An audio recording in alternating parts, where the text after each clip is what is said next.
بسم اللہ الرحمن الرحیم۔ صرف 5 منٹ کا مدرسہ قرآن و حدیث کی روشنی میں 150واں دن 30 جمادی الاولی۔ نمبر 1، اسلامی تاریخ۔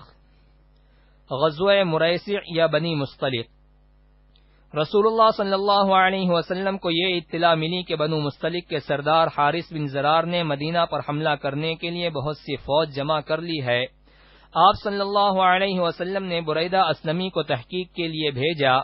انہوں نے واپس آ کر اس خبر کی تصدیق کر دی تو حضور صلی اللہ علیہ وسلم 2 شعبان سن 5 ہجری کو صحابہ کا لشکر لے کر روانہ ہو گئے اور 1 دن کا سفر طے کر کے مقام مریسی کے پاس پڑاؤ ڈالا۔ مریسی کے لوگ مقابلے کے لیے آئے اور معمولی سی جنگ کے بعد ان کے پاؤں اکھڑ گئے اور وہ میدان چھوڑ کر بھاگ گئے۔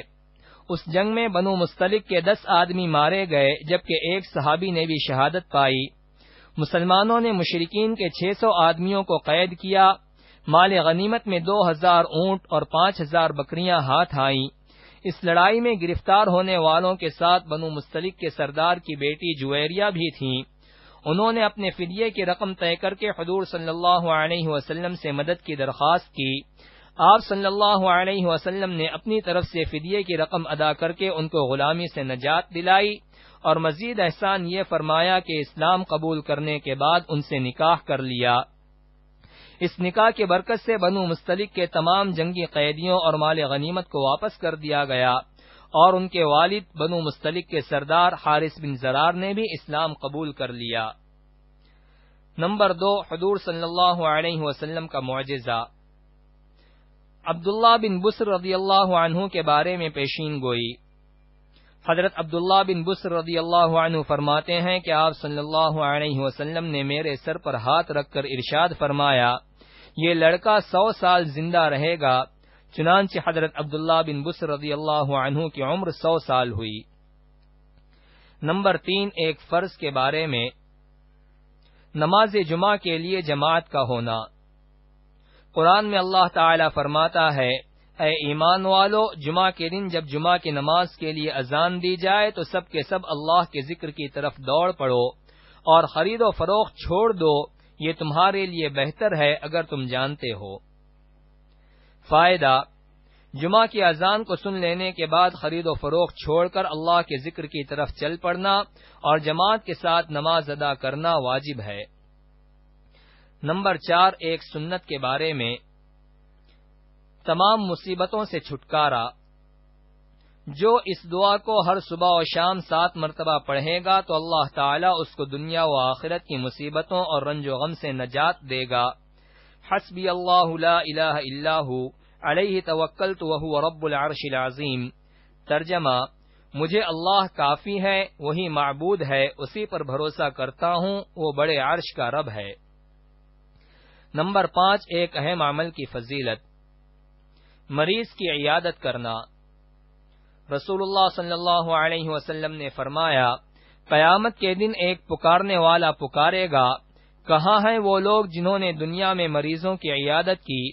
چنانچہ ان کو نور کے ممبروں پر بٹھایا جائے گا۔ یہ اللہ تعالی سے گفتگو کرتے ہوں گے جبکہ لوگ حساب کتاب میں پھنسے ہوں گے۔ نمبر 6، ایک گناہ کے بارے میں۔ قرآن کو جھٹلانا۔ قرآن میں اللہ تعالی فرماتا ہے، اس شخص سے بڑا ظالم کون ہو سکتا ہے جو اللہ پر جھوٹ بولے اور جب اس کے پاس سچی بات یعنی قرآن آئے تو اس کی تکذیب کر دے، کیا ایسے کافروں کا ٹھکانہ جہنم میں نہیں ہوگا؟ نمبر 7، دنیا کے بارے میں۔ دنیا کا نفع وقتی ہے۔ قرآن میں اللہ تعالی فرماتا ہے، اے لوگو، تمہاری نافرمانی اور بغاوت کا وبال تم ہی پر پڑنے والا ہے۔ دنیا کی زندگی کے سامان سے تھوڑا فائدہ اٹھا لو، پھر تم کو ہماری طرف واپس آنا ہے تو ہم ان سب کاموں کی حقیقت سے تم کو آگاہ کر دیں گے جو تم کیا کرتے تھے۔ نمبر 8، آخرت کے بارے میں۔ جنت کا انگور۔ رسول اللہ صلی اللہ علیہ وسلم نے فرمایا، میرے سامنے جنت پیش کی گئی تو میں نے تمہیں دکھانے کے لیے انگور کا ایک خوشہ لینا چاہا تو میرے اور اس خوشے کے درمیان آڑ کر دی گئی۔ کسی نے عرض کیا، یا رسول اللہ، انگور کا دانہ کتنا بڑا ہے؟ تو تو آپ صلی اللہ علیہ وسلم نے فرمایا ایک بڑے ڈول کے برابر ہے۔ نمبر 9، طب نبوی سے علاج۔ اسمد سرمے سے آنکھوں کا علاج۔ رسول اللہ صلی اللہ علیہ وسلم نے فرمایا تمہارے سرموں میں سب سے بہتر سرما اسمد ہے جو آنکھوں کی روشنی کو بڑھاتا ہے اور پلکوں کے بال کو اگاتا ہے۔ نمبر 10، نبی صلی اللہ علیہ وسلم کی نصیحت۔ رسول اللہ صلی اللہ علیہ وسلم نے فرمایا اپنے مرنے والوں کی اچھائیوں کو یاد کرو اور ان کی برائیوں کے بیان کرنے سے باز رہو۔